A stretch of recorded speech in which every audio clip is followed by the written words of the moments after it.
자, 임원 면접 전문 채널 프리미엄 면합TV 알성무입니다. 자, 여러분 이번 영상은 당락에 매우 중요한 주제이니까 끝까지 시청해 주시면 감사하겠습니다. 자, 임원 면접에서 핵심 질문 중에 하나인 본인의 강점, 이제 역량에 관련된 질문이죠. 본인의 강점을 한번 말해보세요라는 질문을 자주 받습니다. 자, 이때 여러분들 날 탈락시켜 주세요라는 답변을 하는 사람들이 꽤 많습니다. 자, 임원 면접관들이 흥미없게 생각하고 밋밋한 답변이라는 느낌을 갖게 이렇게 답변을 하는 사람들이 아주 부지기수입니다. 자, 이게 쉽게 말해서 강점을 말하는 게 아니고 장점을 말한다는 겁니다.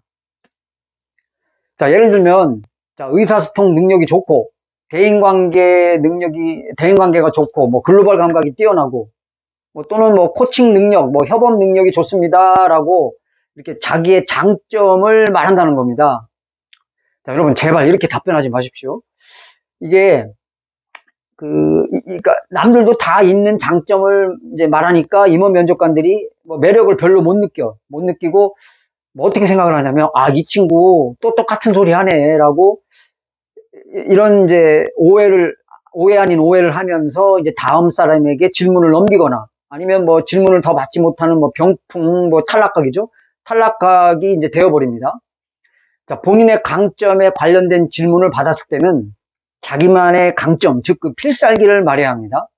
자, 업무상의 직무상의 강점을 말해야 한다는 것이 이제 핵심인데, 자, 이 경우를 좀 더 분석해 보자면, 자, 신입적인 경우에는 앞서 말했듯이 이제 의사소통 능력, 대인관계, 해외 어학연수로 글로벌 감각이 좋다라고 말하는 사람들이 많습니다. 또 경력직의 경우에는 커뮤니케이션 능력이 좋고 코칭 능력이나 협업 능력이 좋다라고 답변하는 이제 직원자들이 상당히 많습니다. 저도 사회 임원 면접관으로 들어갔을 때 이제 이렇게 답변하는 경우를 많이 봅니다. 상당히 많이 보는데, 자, 이럴 때 저도 5점 만점에 2점밖에 주질 않습니다. 그러니까 이 질문이 이제 당락을 결정하는 5대 핵심 질문 중에 하나인데도 왜 이렇게 답변을 밋밋하게 하지 하는 그런 좀 답답한 심정을 많이 제가 느꼈어요. 다시 말씀드리자면, 이제 이 질문이 나오면 그냥 자동으로 자기만의 강점 역량, 즉 필살기 답변이 나오도록 준비해야 됩니다. 자, 의사소통 능력이나 대인관계, 협업 능력들은 사실 남들도 다 하는 밋밋한 임팩트 없는 답변입니다. 자, 이건 장점으로 말할 때 말하세요.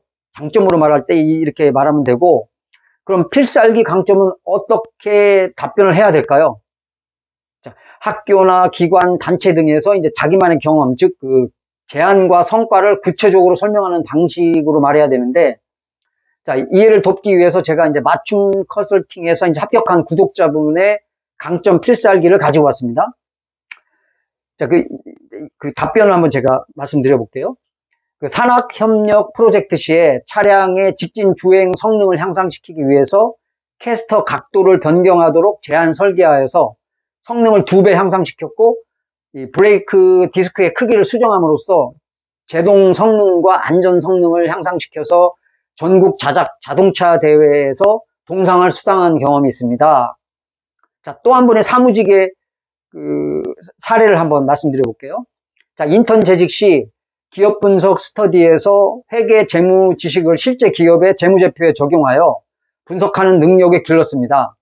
자, 이를 통해 재무제표 분석과 손익계산 추정을 연계하여서 경영관리의 기초 지식을 터득하게 됐습니다. 자, 이러한 패턴으로 자기만의 강점을 미리 만들 수 있어야 됩니다.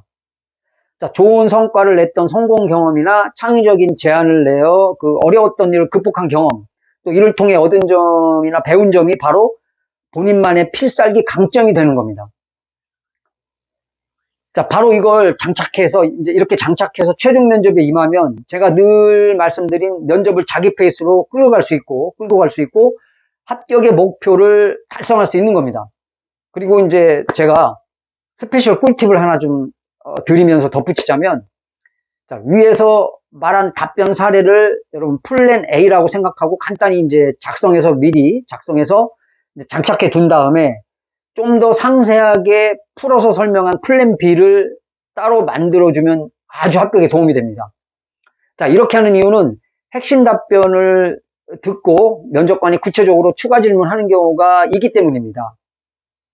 자, 예를 들어서, 자, 그럼 브레이크 디스크 크기를 변경하여서 성과를 냈다고 했는데 어떤 방식으로 수정을 하신 건가요? 라고 물어볼 수 있고, 또 사무직이었던 아까 그 경우는 재무제표를 보고 손익계산 추정을 해보셨다고 했는데 그 재무제표는 가장 먼저 기업의 어떤 부분을 알 수 있습니까? 이렇게 등등 이런 좀 더 깊숙한 질문이 한두 번 더 나올 수가 있습니다.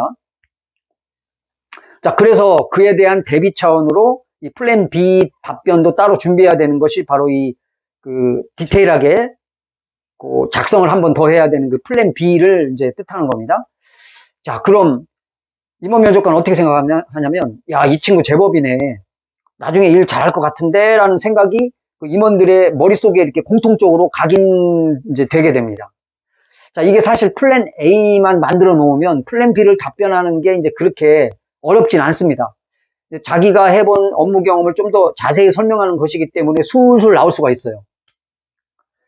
자, 그럼 듣는 사람으로 하여금 자신감과 열정이 엿보일 수밖에 없습니다. 자, 그러면 이제 고개도 끄덕거리게 되고 임원 면접관들 이제 미소도 짓게 하고 메모도 좀 하면서 합격 시그널이 나오게 됩니다. 거기에 이제 덧붙여서 뭐 다른 데 지원한 데 있냐, 뭐 합격한 곳이 있냐, 만약에 양쪽 다 합격하면 어디를 다닐 거냐, 막 이런 것도 막 이제 물어보게 됩니다. 자, 탈락시킬 사람에게는 뭐 이런 거 안 물어보죠. 자, 이렇게 강점과 필살기는 그 자기의 장점과 완전히 구별시켜서 준비해야 된다는 것. 그리고 거기에다가 플랜 A와 플랜 B를 함께 준비해 보라는 것, 이 두 가지 꼭 기억해 보시기 바랍니다. 자, 경험이 그 별로 없다고 작성하시는 분들 걱정을 많이 하는데 찾아보면 다 필살기들이 한두 개씩 있습니다. 자, 본인이 그 서류 제출할 때 작성한 그 자소서 있죠? 뭐 500자, 1000자 이내로 쓴 그 내용. 그 내용을 한번 보시면 자기 필살기들이 거기에 다 숨어 있습니다. 자, 그래서 서류를 이제 제출할 때 했던 그 자소서 내용을 한번 좀 더 구체적으로 읽어본 다음에 거기서 필살기 플랜 A와 플랜 B를 끄집어내서 그 요약 정리해서 이제 머릿속에 장착을 한번 하고 임원 면접에 들어가시면 여러분 꼭 목표했던 합격을 거머쥘 수 있을 겁니다. 자, 오늘도 도움이 되셨다면 좋아요, 구독 부탁드리겠습니다. 자, 다음 영상에 좀 더 알찬 정보 가지고 오도록 하겠습니다.